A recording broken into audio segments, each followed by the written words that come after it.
नमस्कार दोस्तों, स्वागत है आपका उत्तराखंड पीसीएस हिंदी माध्यम में।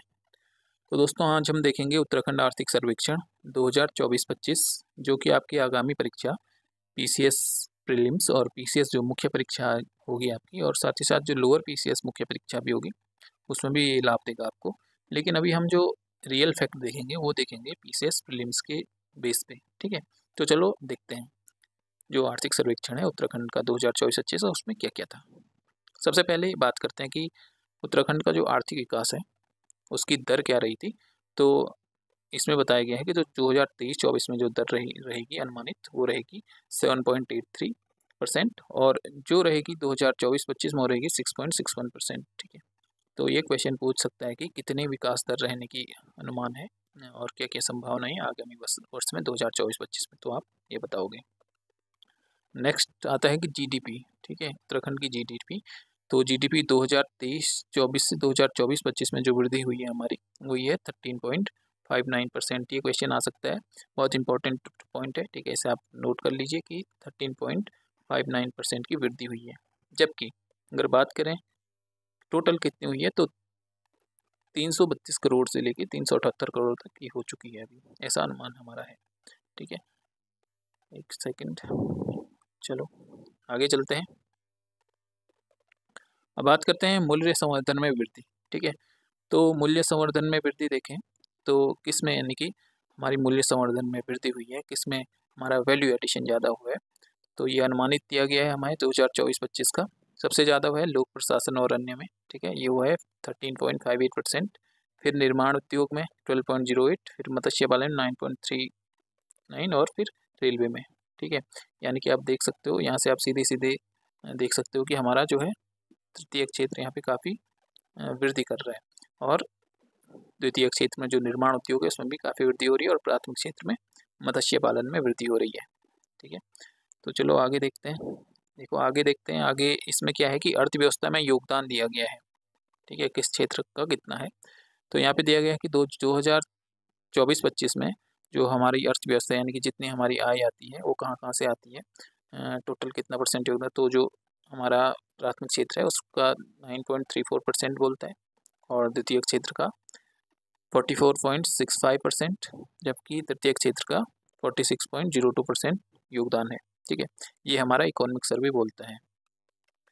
जबकि हमारा बजट क्या बोलता है, हमारा बजट बोलता है कि जो 2024-25 का हमारा जो अनुमानित योगदान रहेगा अर्थव्यवस्था में वो 9.8% रहेगा प्राथमिक क्षेत्र का, द्वितीय क्षेत्र का 43.5 और तृतीय क्षेत्र का 46.7।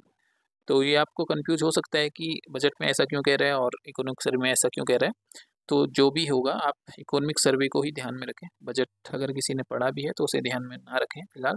और अगर आपके पास ऑप्शन नहीं मिलता है इकोनॉमिक सर्वे वाला तो आप जो बजट का ऑप्शन अगर वहाँ पर मिलता है तो वो बजट के ऑप्शन के साथ आप जा सकते हो, ठीक है। तो चलो आगे चलते हैं। फिर बात करते हैं पर कैपिटा इनकम की, ठीक है। इसमें कहा गया है कि जो पर कैपिटा इनकम हमारी है वो पर कैपिटा इनकम 2023-24 में हमारी थी 2,46,178 रुपये और ये बढ़ के हो चुकी है 2,74,064 रुपये।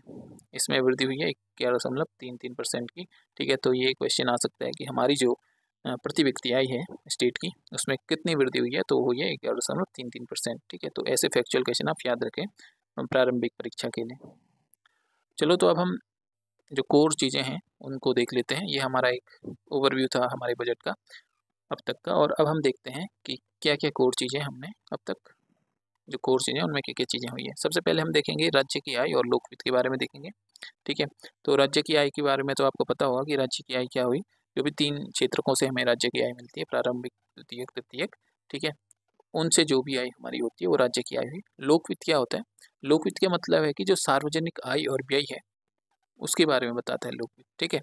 साथ ही साथ लोकवित्त बताता है कि हमने हमारा जो सार्वजनिक खर्चा था वो कितना था, ठीक है, हमने कितना एक्सपेंडिचर कहाँ किया, किस क्षेत्र में कितना एक्सपेंडिचर किया, किस क्षेत्र से हमने कितना लाभ कमाया, ठीक है, कहाँ से हमने कितना ऋण लिया, ठीक है। ये सारा को बताता है लोकवित्त। साथ ही साथ सरकार को ये भी बताता है कि सरकार ने संसाधनों का उपयोग कहाँ कहाँ किया है, ठीक है। जब आय व्यय ऋण के बारे में सबके बारे में बताएगा तो बिल्कुल संसाधन उसने कहाँ उपयोग किए हैं ये भी बताएगा, ठीक है। तो लोकवित्त के बारे में हम आगे देखेंगे। अभी हम देखते हैं राज्य की आय के बारे में, ठीक है। तो राज्य क्या है, विभिन्न क्षेत्रकों से होती है। तो हमारे पास 3 क्षेत्रक हैं, प्राथमिक, द्वितीयक और तृतीयक। ठीक है, तो प्राथमिक क्षेत्रक में कुछ उपक्षेत्रक हैं, द्वितीयक क्षेत्रक में भी उपक्षेत्रक हैं और तृतीय क्षेत्र में भी उपक्षेत्रक हैं। ठीक है, अब देखो प्राथमिक क्षेत्रक में जो उपक्षेत्रक हैं उनमें जो सबसे ज़्यादा प्रॉफिटेबल है हमारे पास, वो क्या क्या है, कृषि जो है उसमें सबसे ज़्यादा योगदान देती है। कृषि 36.48, पशुपालन 25.08, वानिकी 25.04, खनन 12.93 और मत्स्य 0.48। ठीक है, जबकि द्वितीय क्षेत्र की बात करें तो यहाँ विनिर्माण क्षेत्र सबसे टॉप पे है। ठीक है, और इसका 48.56% योगदान है। और जो तृतीय क्षेत्र है उसमें जो है व्यापार, होटल और जलपान गृह सबसे ऊपर है। ठीक है, तो इससे 2-3 चीज़ें आप देख सकते हो कि जो व्यापार क्षेत्र और जलपान गृह का योगदान है तृतीय क्षेत्र में बहुत ज़्यादा है, 38.15%। यानी कि हमारा जो पर्यटन है वो बहुत अच्छा चल रहा है, हमारा जो होटलिंग सेक्टर है वो बहुत अच्छा कर रहा है यहाँ पे। ठीक है, ये बताता है। साथ ही साथ परिवहन और भंडारण भी हमारा तृतीय क्षेत्र में अच्छा कर रहा है। ठीक है, वो भी हमारा जो है पर्यटन के कारण इसका जो है वो ग्रोथ हुआ है। ठीक है, साथ ही साथ बागवानी को हम बढ़ावा दे रहे हैं, उसके कारण उसका ग्रोथ हुआ है। ठीक है, ये मेंस के प्रोस्पेक्टिव की बातें हैं, लेकिन फिलहाल जो भी ये चीज़ें हैं प्री के हिसाब की तो आप देख सकते हैं।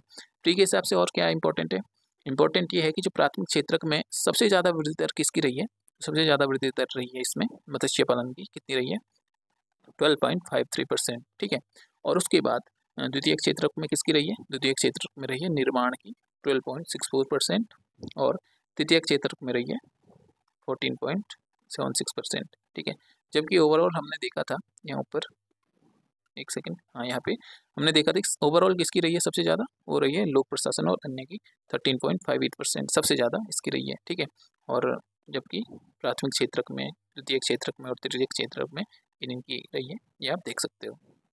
साथ ही साथ इसमें एक दिया गया है, एक इंडेक्स दिया गया है कि जो तीनों राज्य नवंबर 2000 में नए बने थे उनमें जो है क्या क्या इनका पर कैपिटा इनकम है, क्या क्या इनकी अर्थव्यवस्था है। तो अगर पर कैपिटा इनकम की बात करें तो उत्तराखंड की पर कैपिटा इनकम सबसे ज़्यादा है, फिर छत्तीसगढ़ की है, फिर झारखंड की है। और अर्थव्यवस्था के आकार की बात करें तो सबसे ज़्यादा अर्थव्यवस्था का आकार छत्तीसगढ़ का है, फिर झारखंड का है और फिर उत्तराखंड का सबसे छोटा अर्थव्यवस्था का आकार है। तो ये भी क्वेश्चन हो सकता है कि पूछे वो, क्योंकि उसने इकोनॉमिक सर्वे में इसका उल्लेख किया है और इनकी रजत जयंती है भी इन सब की, तो चांसेस हैं कि यहाँ से भी क्वेश्चन आ सकता है। तो फिर आज के लिए इतना ही रखते हैं। नेक्स्ट लेक्चर में हम जो है लोकवित्त के बारे में जानेंगे। ठीक है, वैसे लोकवित्त आपका बजट में ज़्यादातर दे दिया है, लोकवित्त बजट में काफ़ी ज़्यादा रहता है। तो बजट में जो भी चीज़ें आपने देखी होंगी वो लोकवित्त से ही रिलेटेड है ज़्यादातर। ठीक है, उसी में आय व्यय का सबका लेखा जोखा रहता है, तो वहाँ आपको मिल गया होगा। लेकिन जो भी चीज़ें छूट गई हैं या फिर जो चीज़ें मुझे लगी कि डालनी चाहिए इसमें, तो छोटे छोटे लेक्चर बना के हम उसे कवर करने की कोशिश करेंगे। तो आज के लिए इतना ही।